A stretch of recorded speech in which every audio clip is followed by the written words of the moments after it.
Versailles, où le roi Emmanuel Ier de Macron, de cette grande dynastie des Macron, accueille en ses murs le tsar Vladimir Ier de cette immense dynastie des Poutine.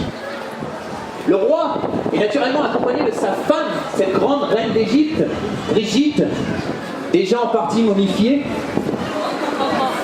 La momie, elle, est vêtue d'un ruban blanc de chez Christian Dior, alors que le roi Emmanuel ne se contente que d'un costume à 30 000 pour narguer le baron Fillon.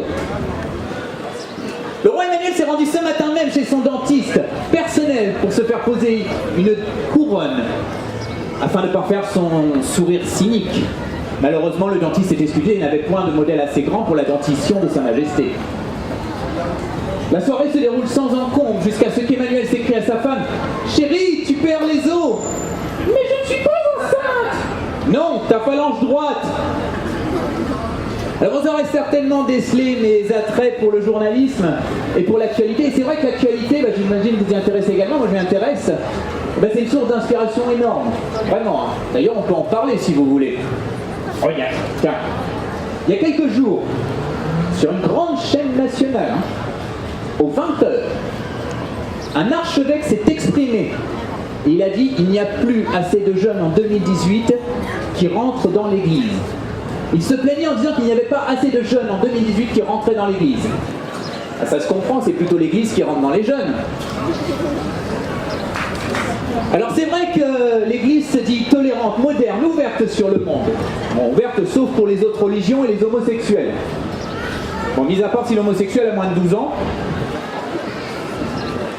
D'ailleurs, est-ce que vous savez, mesdames et messieurs, ce que c'est un homosexuel? Est-ce que vous savez? Ah, il lève la main. Alors un homosexuel, c'est quelqu'un qui se souvient de sa naissance. Vraiment, hein. Bah oui, t'as déjà essayé d'aimer les vagins quand tu as le souvenir de celui de ta mère qui te hante toute ta vie. D'ailleurs, est-ce que vous savez que notre roi Emmanuel, notre président, est homosexuel? Véritablement, hein. D'ailleurs, il va bien nous enculer, hein. Bon, il a déjà commencé, en fait, hein. Regarde les réformes de la SNCF. La SNCF, bon, c'est vrai qu'il y a des choses à faire, mais enfin, c'est pas si mal, la SNCF. Regarde, d'après les chiffres de la SNCF, 97% des trains arrivent à la bonne heure. Bon, c'est la SNCF qui le dit, hein. Mais 97% des trains arrivent à la bonne heure. Ça serait bien qu'ils arrivent à la bonne minute maintenant, hein. Alors c'est vrai qu'ils ont demandé à se faire payer des montres par l'Assemblée, mais ils ont dit qu'il n'y avait pas de budget, que ça allait coûter trop cher en Rolex. Et que de toute manière, les députés ils avaient déjà bouffé le budget.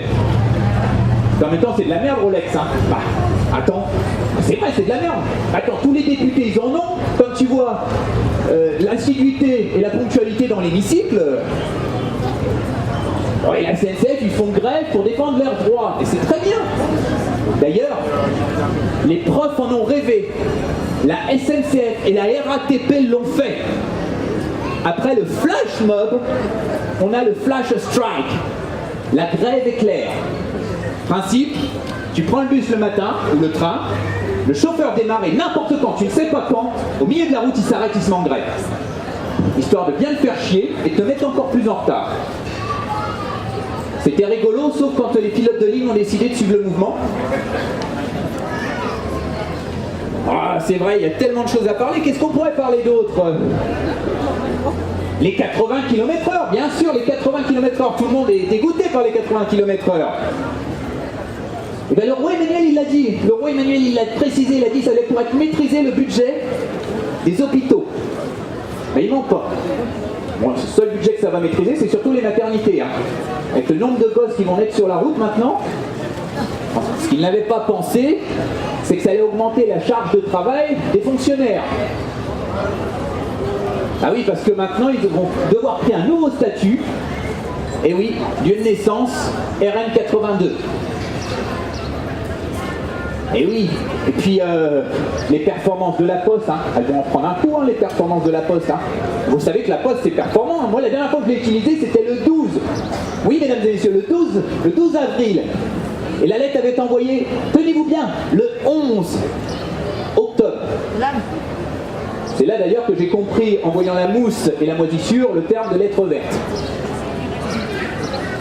Et oui, il y en a des problèmes. Hein. Qu'est-ce qu'il y a d'autre dans l'actualité? Notre ancien président, M. Sarkozy, oui, alors, menteur ou pas menteur?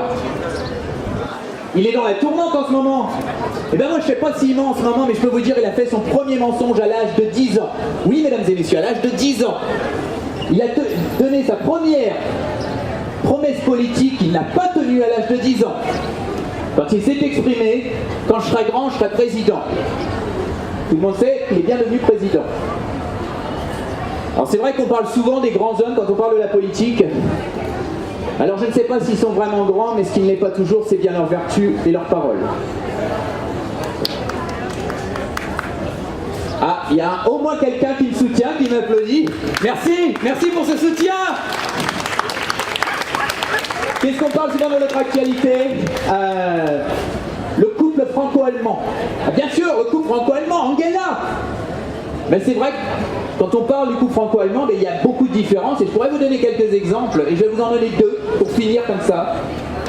Imagine, à Berlin, un samedi soir, une avenue vide, pas une voiture à 2 km. Le piéton est rouge, il n'y a personne qui traverse. Hein. Alors qu'à Paris, même en pleine heure de pointe à 4h de l'après-midi, c'est plutôt slalom entre les voitures. Je vais m'arrêter là, merci beaucoup.